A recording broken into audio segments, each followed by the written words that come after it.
This is an example of a game that is made with RPG paper RPG maker. RPG paper maker. It's very no, John. You are the demons coded as the kids say. Just like Super Mario Bros. 2. Right. JavaScript do be doing this to people. Or no, which one do you guys hate? It is JavaScript. Yeah, JavaScript do be doing this to people.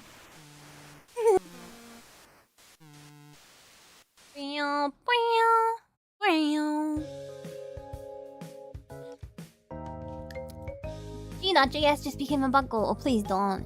If G.js makes a donation, I'm turning the stream off. Just kidding, I won't end the stream. No, yeah, my ASCII lady 0 out of 10.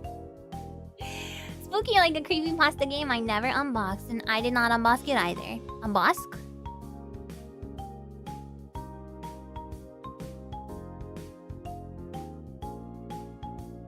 Unbox. Alright. Next is Pixelbox.js. You hear again, folks. You heard it here first. Another JavaScript. The famous Star. Is there a Star Wars character called Bosk? Who is it? Whomst? I'll never find G.js now. It would be. I don't know how you would implement that, but it'd be cool if there was a file called G.js that you had to delete. Which Star Wars is it again? This is a game engine that specifically advertises itself as being best for fast prototyping and for game jams. So, if you want something very simple to pick up, this might be your guy. He's a lizard guy bounty hunter. Oh, Bosk. I like that name for a lizard. So the software includes a game editor and a simple JavaScript library, and there's a graphics editor and a level editor and music and sound editor as well. And for music, it includes an editor called Pata Tracker, which is an 8-channel music tracker with a sampler and FM synthesizers, and something called Bleeper, which is a very simple sound effect generator. And the in-engine editor allows you to make and edit tiles and sprites as you like. Although, as far as I can tell, it appears to only support 15 colors. You could probably match any number of letters randomly together, and there's a Star Wars character by the name. Yeah, if you count like the books and stuff, I'm sure that's true. A Trandoshan. I don't know what that is. I guess a lizard. And it even has the ability to build your games to be itch ready, so you can export them for itch, and they can be played right in the browser on the itch page. So to make games with it, you just need the software and a text editor. So even Notepad apparently is totally fine, but the developer recommends something called Atom or VS Code, which are free and apparently have good JavaScript support according to the creator. It's more of an intermediate tool, even though it's very simple and very quick to make a game on. This looks pretty neat. Yeah, when I messed around with it a bit, I thought it looked neat. Although I don't really know JavaScript, so it's gonna be on my skill level, but at least the music thingy and the tile and sprite editor look neat. Just type itchy tasty into your CLI to get started. Well, I think he does have like a quick start guide. Speaking of getting started. My segues are not tip-top shape today, I apologize. There's not a ton of documentation for it. And of course, you need to use JavaScript coding to make a game in it. But the developer did make a beginner's tutorial, a quick start guide. So you can check that out if you want to make a game with it. And I'm going to show you guys a game called Kiwi. It's the free version of Microsoft's Visual Studio. You're using VS Code right now, so it stands for Visual Studio. What is a little abducted and stuff? No. Oh!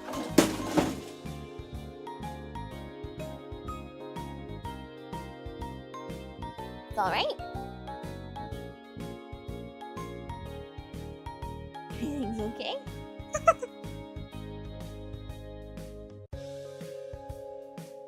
My pizza box fell, but no pizza was sacrificed.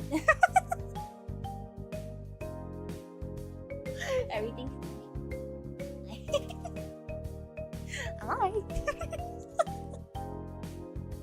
My Pixelbox phone, but it stayed closed. I'm fine. Don't worry. Rip PC? Wait. No, it fell like onto like the floor.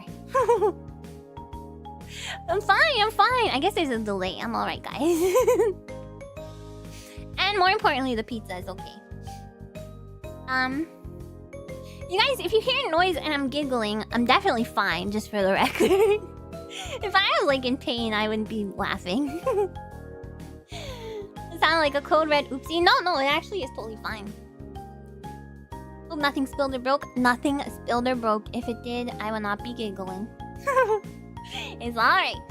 Okay, so the game I'm gonna show you made with Pixelbox is called Kimi.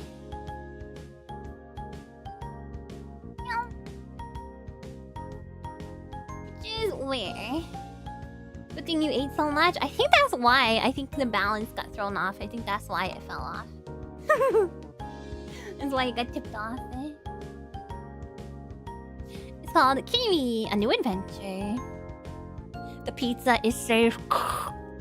I repeat, the pizza is safe. It's only lasting damage to zombies' pride. Why my pride? Okay, I just spun around in my chair and it went... And then... There you go.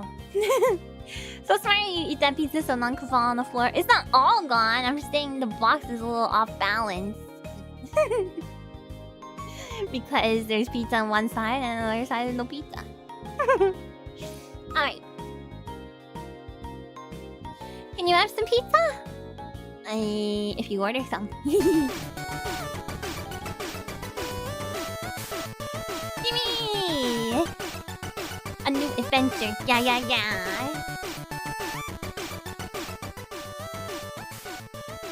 It did almost sound like you leaned a bit too far back. I did. No, I just spun around. It's inspirational how you continue to stream even with a broken neck. I'm now paralyzed and I'm laughing about it. Gimme!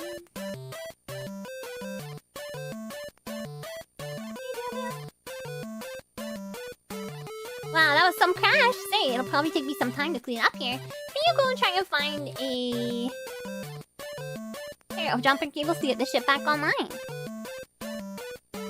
Alright, you guys can have some pizza. You got pizza money? Beat me down. Oh, who are you? Damn, Sam's gunked everything up again. Jumper cables? Jumper cables, eh? Try the town just east of here. There's a mean dungeon on the way. Be careful. This is super cute. My companion and I are having a water break. Yeah, but we're best buds. Gabru? Pet. Gabru! I got a feather. Pet. Gabru! I got another feather. I got infinite feathers.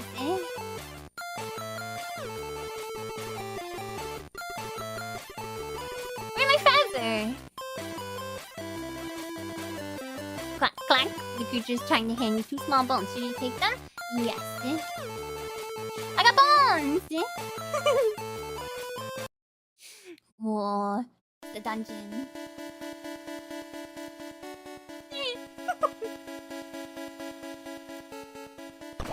What is this? A vacuum attack? What do I do? Oh, it is vacuum.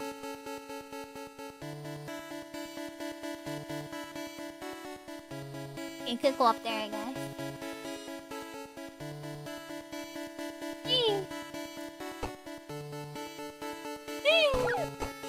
What do I do? Oh. Here we go. Oh, I have a jetpack! Yeah, I was just about to say, kind of cave story kind of feels. I am busting ghosts, I think. I'm not sucking them up, though. They're kind of just like... They're kind of just like getting blown. By me. By a gust? No! Oh god. It's very hard to do anything. The controls are WASD. And K and L is the buttons to use. Boop. Boop.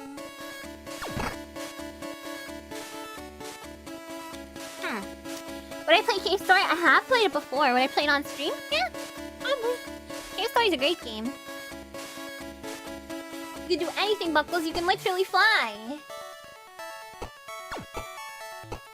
I don't know how to attack reliably. Double tap, maybe?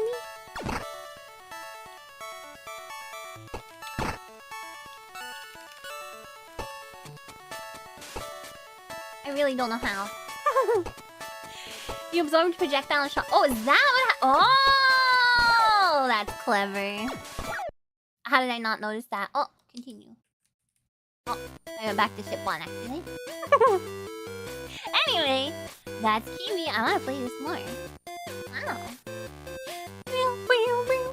I love the BGM. And this would have been made in the in-engine BGM editor, so pretty cool. Cute game, cute game.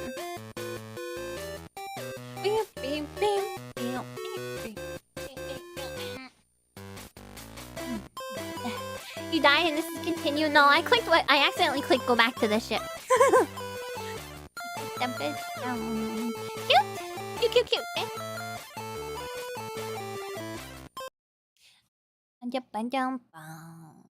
Cute and cool game overall. Yes, I agree. So, if you have knowledge of JavaScript and you want some kind of like limitations as far as what kind of graphics and stuff you can make, this might be the engine for you. Next, the last one we're gonna take a look at.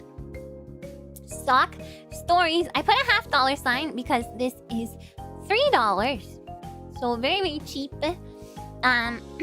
It is an engine that apparently, according to the people who created it, is mostly suited for 2D storytelling. However, it is very, very, very, very, very incredibly simple to use. Oh my god, it does kind of look like a flesh tone Bucko. Socks. Socks, my hated. I hate socks. And it is all in one.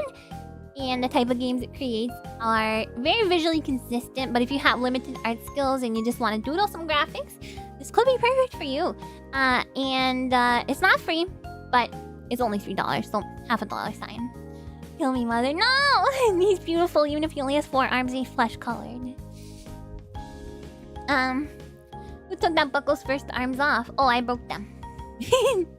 What about your cute aminal socks? If I have to wear socks, I need the cute aminal socks. Requires no coding whatsoever. It uses a rule system instead of coding. So, for example, if you want to make it so the player character enters the next room upon touching a door, you can set up a rule that dictates that. Very simply. So, door, this guy, and then go to next. And, what else is there?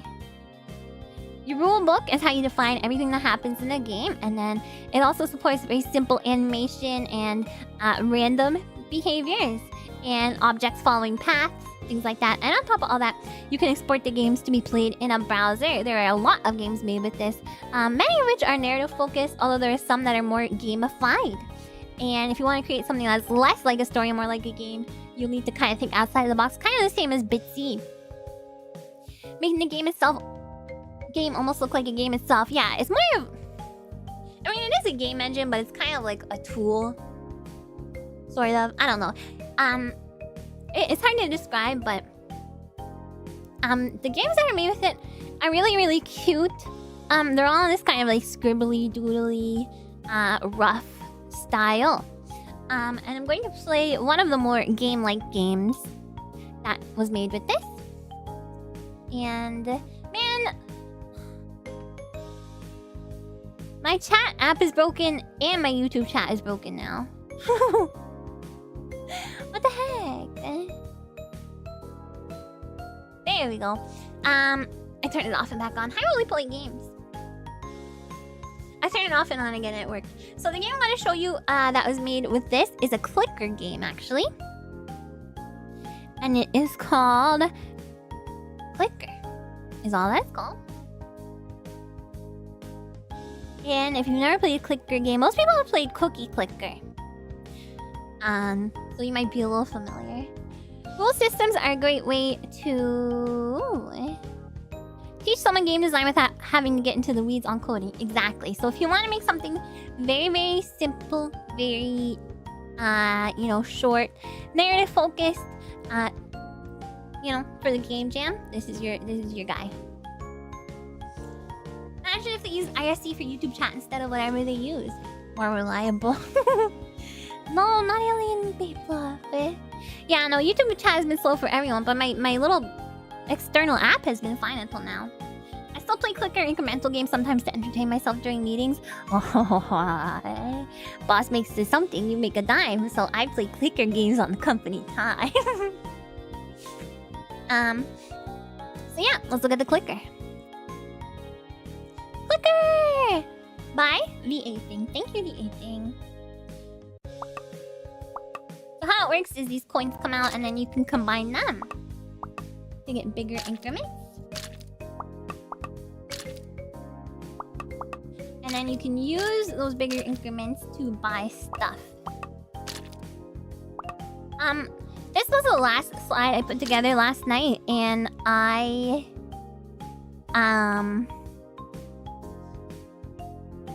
gotta say, I played this game for a very long time before going to bed. Did I find that meme on Dig? I made it up. No, I'm just kidding. I think I heard one of you guys say that before. This looks dangerous. It's dangerous. It's very addicting. So here, check this out. I go this, and I do this, and I can get another button, but I'm not gonna get another button yet. I'm gonna upgrade my button. And I don't know what the upgrade does, but it's just faster, maybe. Double the... It is a quicker experience. Before I knew it, I was like, oh, I gotta go to bed. I gotta either work on this presentation more or go to bed.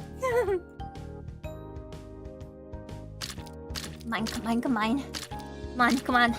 I want the money is mine. Yeah. Okay, more.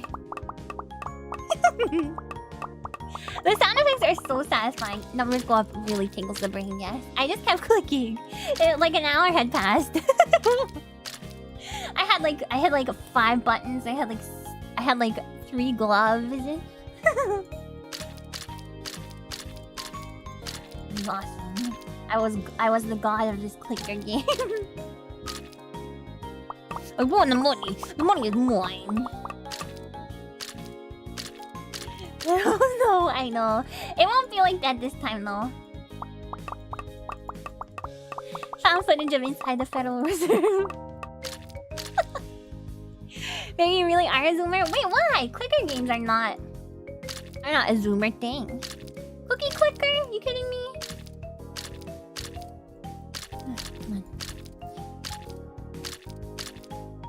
I would need like Subway Surfer going on in the corner or something. This is not engaging enough for it.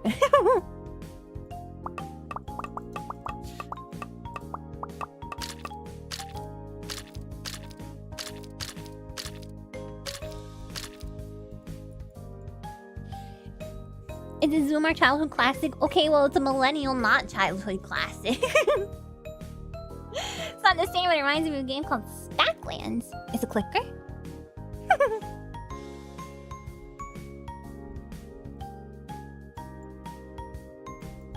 Combine into larger amounts. Foolish coins. Do it. Yeah, do it. See what happens.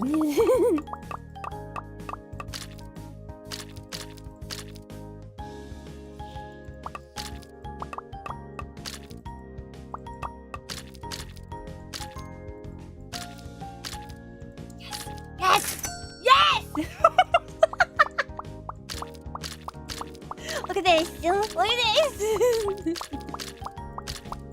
This is insane.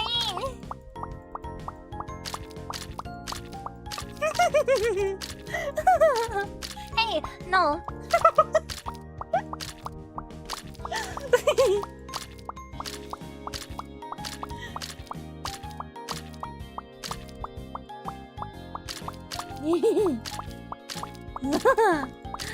I'm winning. I won the money. The money is mine.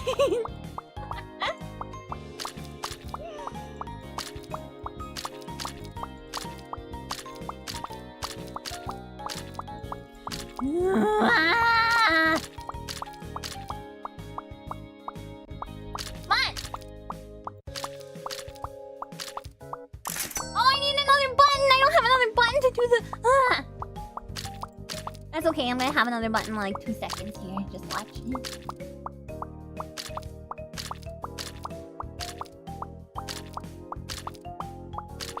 Yup. Yup. Yup, that's what it is. He's outside the door worried at the giggling and manic giggles like last night. There's not the rest of the stream. There's more to the presentation. I gotta announce the game jam and the rules and stuff. And there's another slide about things I wanted to cover, but there was not enough information about. Okay, whatever. I'll just let that run in the background. Just kidding. So...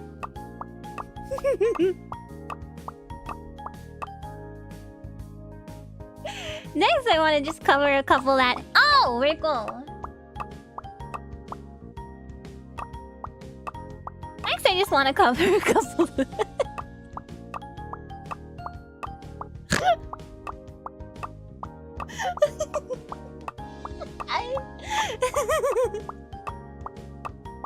I'm kidding.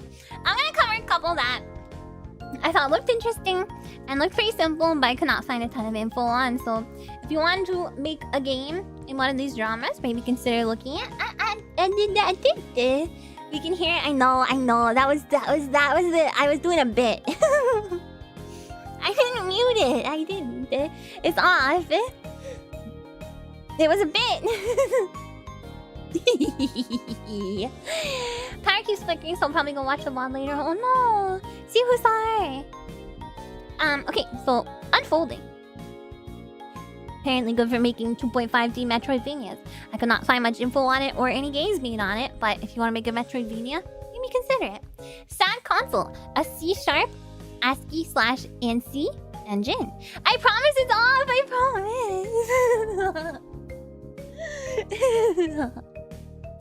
promise. Trash engine, 2D quote-unquote trashy games intended for game jams. SGI, parser style adventure games. And Micro Studio, a 2D all-in-one engine, supports team-based game making. So there's like a cloud where everything goes to, and then like if you're working on it with someone else, it's like it's just there on the net instantly on the web. And then whoever you're working on it with can go work on it with you. Yeah. Alright. Now...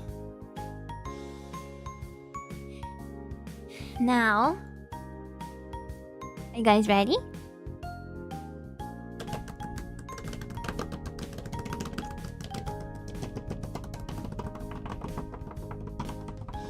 Drum roll, please. The announcement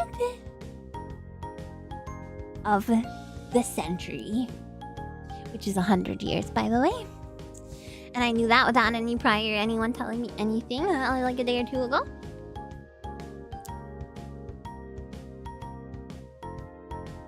Here's the game jam info. It's a very, very long period, okay? You guys are gonna have forever to work on your game. Start date May 1st. End date June 30th. You guys are gonna have ages! Yay!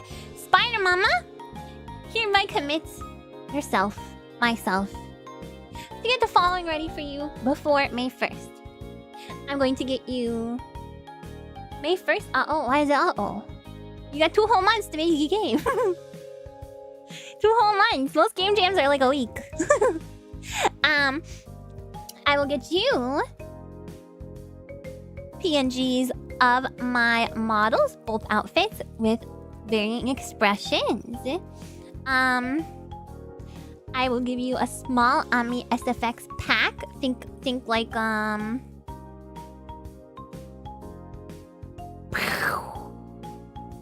It's gotta be a big game. Of course, you don't have to spend the whole 2 months, but I want to keep beginners in mind too, you know, because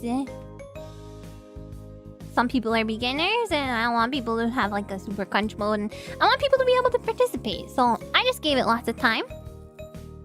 Yeah, crunching. You can do crunching.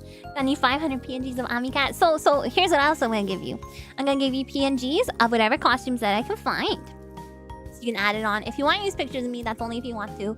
I'm going to make a form and a public spreadsheet for you to submit yourself and your skills, and probably also your preferable game engine and the type of game you'd like to make. If you'd like to work with others instead of by yourself, so that other buckles may contact you, although you can work by yourself if you prefer. A list of free audio and visual assets and sites to get them from. And if you need anything else and it's not very, difficult for me to provide, I will provide it for you.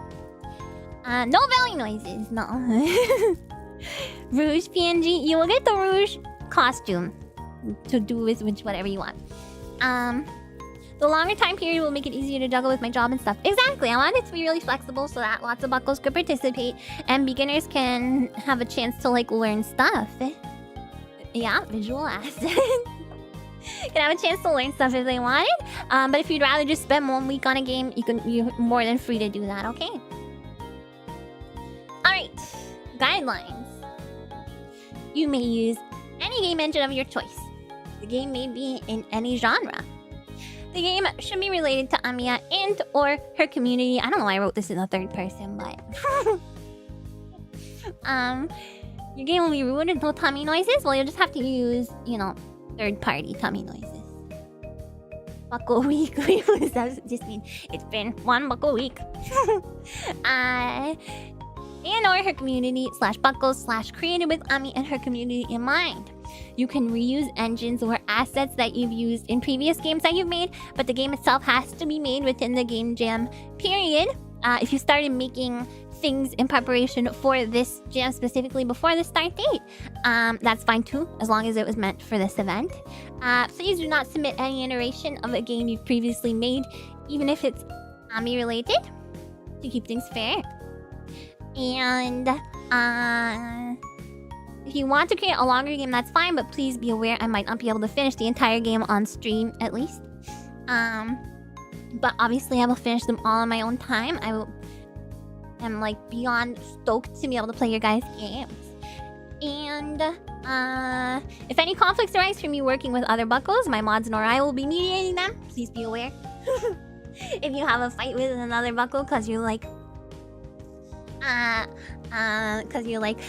I want to make a boomer shooter, and the other buckle's like, I think it's better if it's this, and you're like, that's no longer a boomer shooter, and they're like, yes it is, and they're like, this is orange, and you're like, no, it's red. I am not getting involved in this. Settle in the buckle though. The game jam will not be run through itch, but all entries should have an itch.io page. And game mods and hacks are accepted, but will be played on a separate stream. Participants will all get a small colored Ami doodle of your choice. And if you have any other ideas that aren't too taxing on me, let me know. I would like to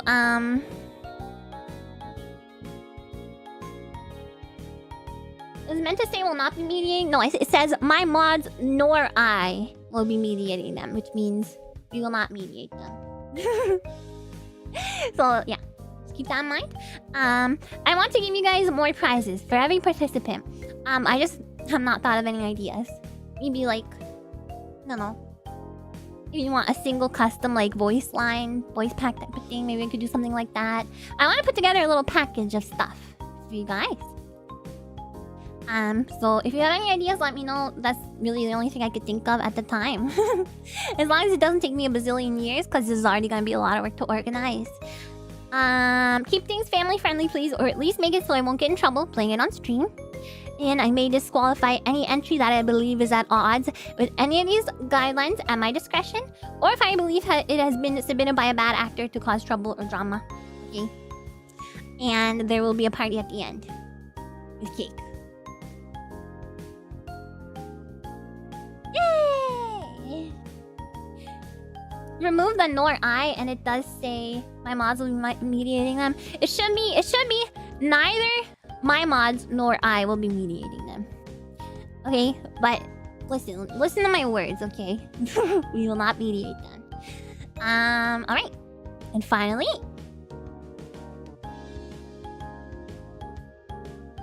Ami will also be aiming to release a game for this jam. Yay! Yay! I'm gonna make a game too. Yay! It might be very small and piddly though. So just keep that in mind. And that's it. Yay! I will make an official announcement post probably over the weekend for this. So I'll make a graphic and stuff and post it on Twitter and my community tab, and yeah. How will the cake be distributed? You'll have to get your own cake. I'm getting my own cake. You'll need to get your own cake. Hug the Ami, the beloved sequel to Hug the Bucko. Maybe. Only ancient ceremony of Bucko duels permitted for resolving conflicts. Exactly. Will Ami be getting a prize for her game? My prize is people caring about this game jam happening and participating in it. That's my prize. That's all I wanted. Alright guys.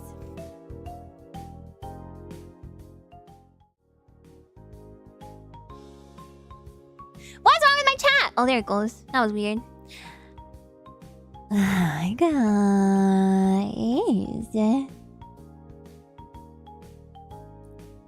Hey.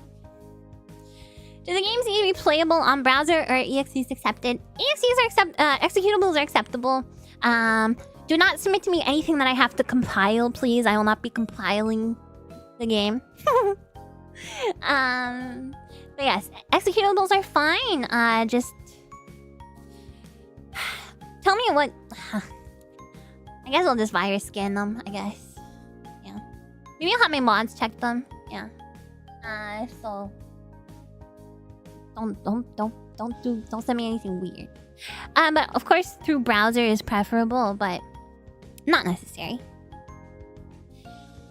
Run them on a virtual machine. Yeah, I might get that set up and do that. Ami learns how to build a ROM on stream. No. No. No, it's not that the mods are expendable. Just you know.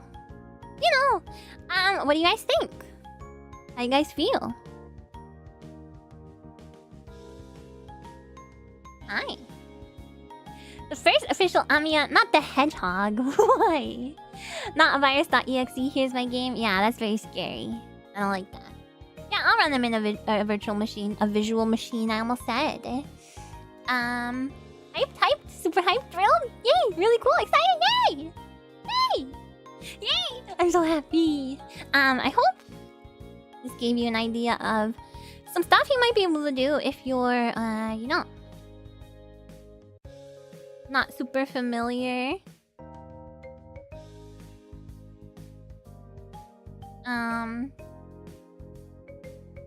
Not super familiar with game engines and game development and stuff like that. Well, there you go.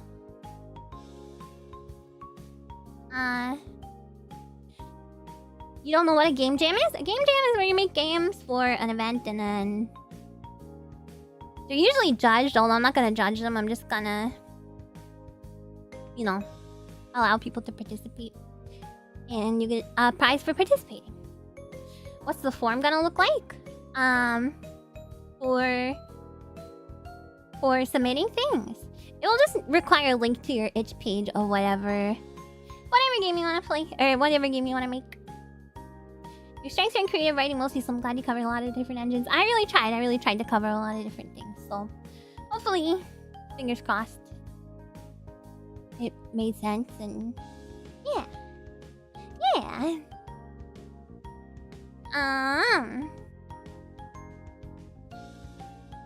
Well, I think that's pretty much it. I think that covers everything.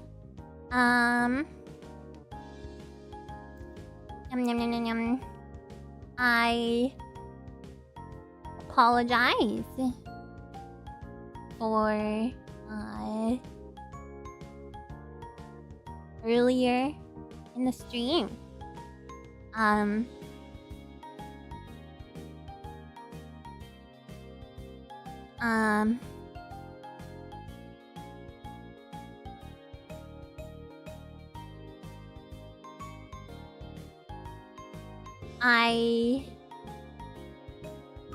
I know it was just like ASCII or whatever, but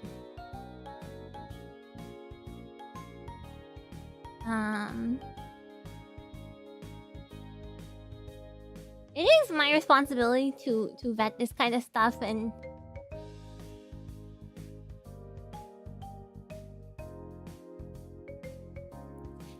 I am serious because I already got marshmallows of people really angry about me with me about it. I don't know if they're serious or not, or a bad actor trying to make me feel bad, but I apologize.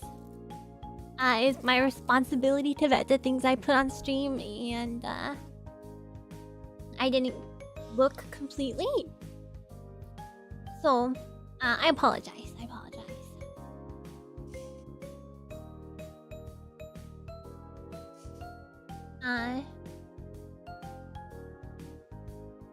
You think it's a bad actor? I feel like maybe because it was such a silly it was such a silly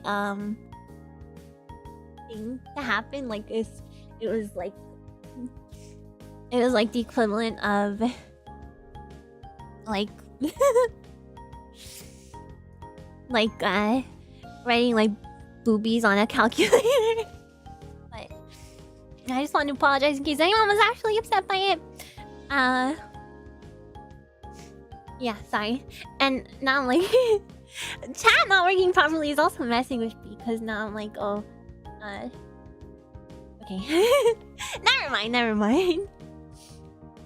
And like, wow, everyone's so quiet. It wasn't a huge mistake, and it's just chat messing with me, so it's just the chat not working messing with me, so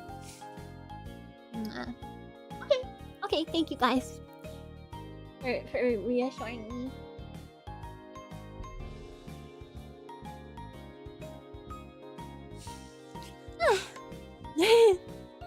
Thank you for the head pass. Thank you. But it's okay. It's a wholesome event. It's a fun event, and we're gonna have fun. And you guys know me. You guys know I'm not doing anything with bad intentions ever. So,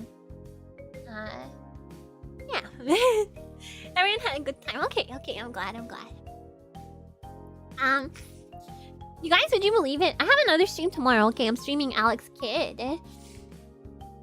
And I already have my whole next week's schedule figured out. You need to get used to brushing off a few crazies. Yeah, it's hard. Sometimes it's just hard for me to tell when people are like serious and like legitimate in their criticism or not, but it's okay.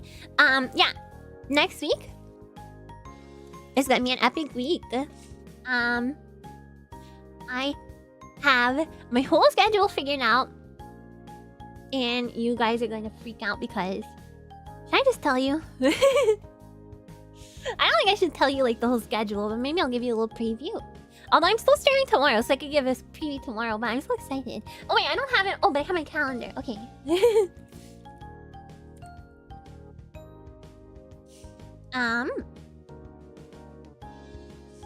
Fastest scheduling in the West. I don't mean Alex the Kid, no. Yeah, the rock paper scissors segments are gonna make me rage. No, I can't hold it back. I have to give you a little preview. Well, you guys already know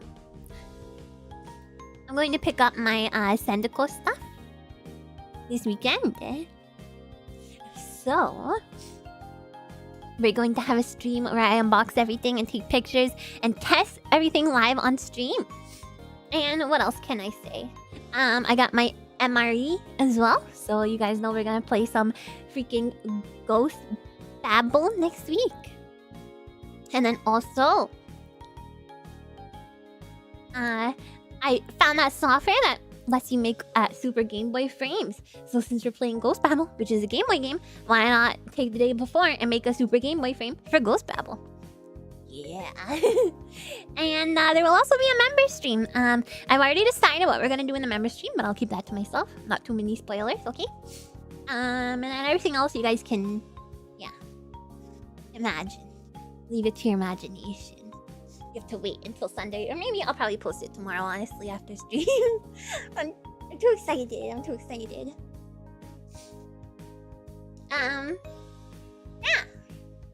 So, 2 months for the game jam.